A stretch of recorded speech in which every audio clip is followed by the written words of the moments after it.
Hi, welcome to Relish Books. Today I'm just going to do a quick review of Brandon Sanderson's Mistborn, The Final Empire. I'm sure tons of other people have reviewed this. I haven't seen any of those reviews or listened to any because fantasy, at least more modern fantasy, is not a genre that I usually ever get into.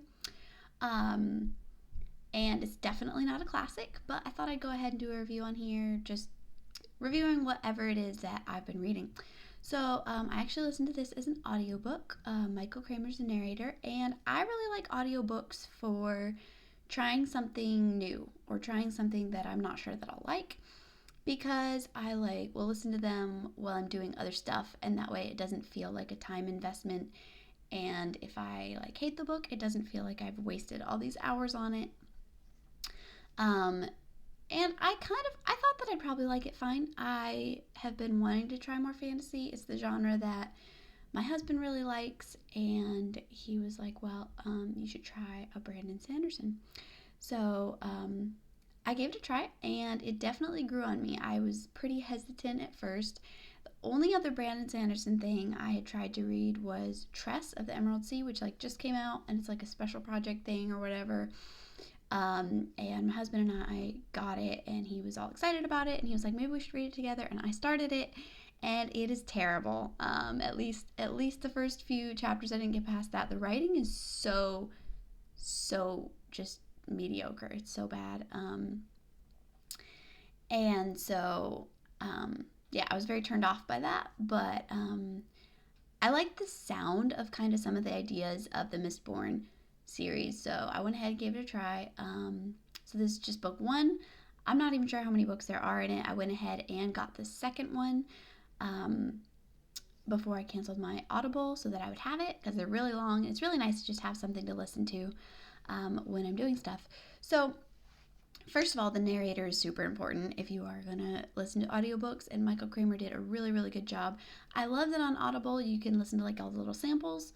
A lot of the time I'll just go through listening to the samples and just immediately turning them off because most of the voices are really crappy.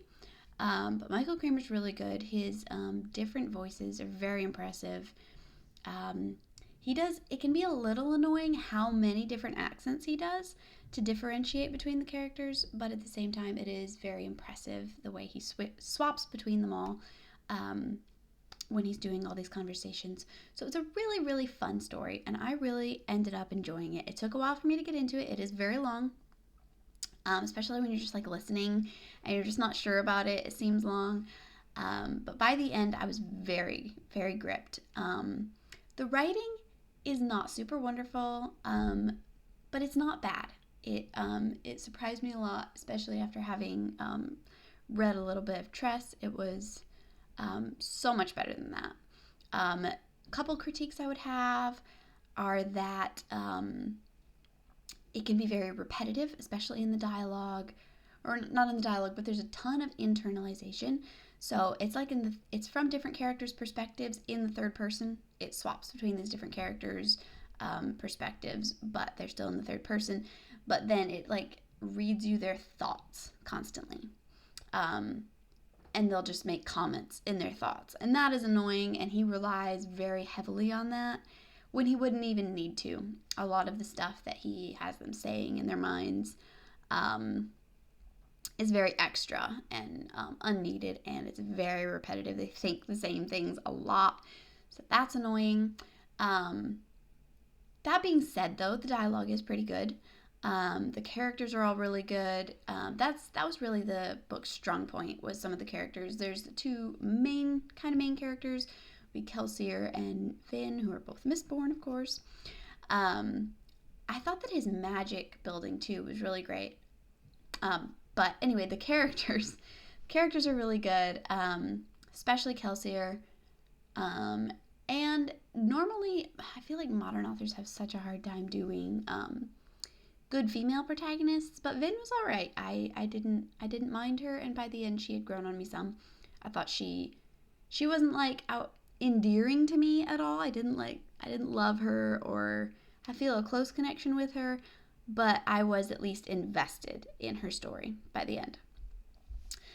So the characters are good, and then his world building and his magic system are really, really good. The magic system I felt was in a time when it's very hard to do anything original. I felt like his magic and the way that he had it set up made a lot of sense, was really fresh and clear and original when it comes to fantasy magic.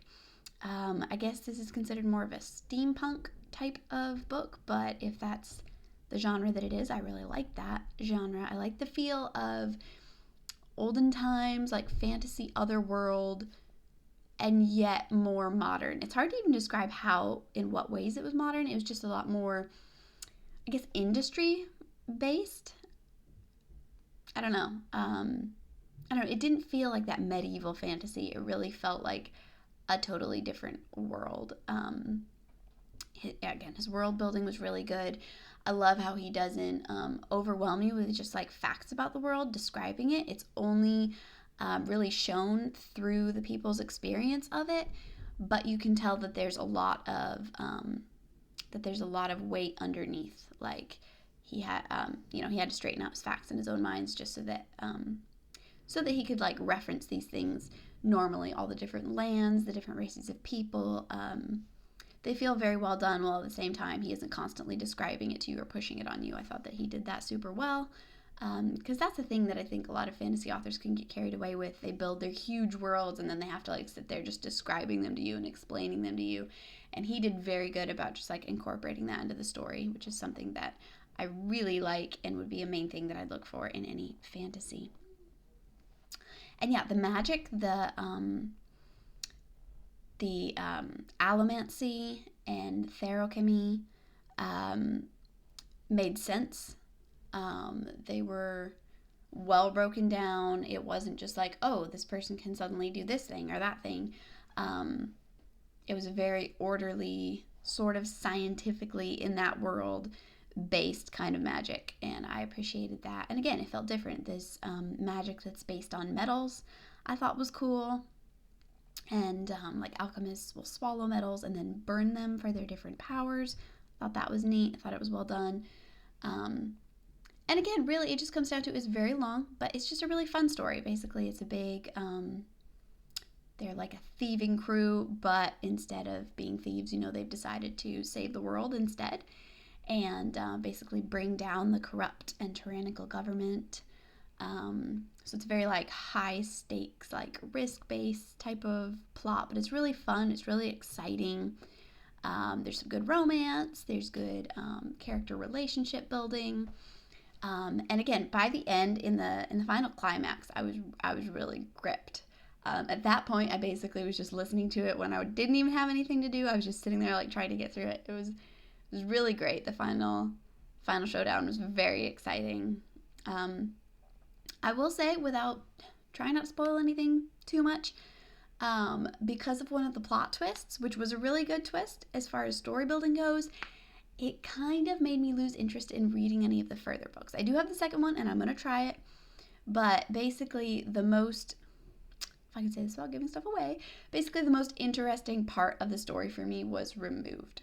And again, that was a good part of the story, like a good part of the plot, but yeah, it's kind of like, okay, well, the best part is missing now, so why should I keep reading? But as far as just the first book, it was really, really good. Again, different from what I normally read. It's not a classic. I don't think it ever will be.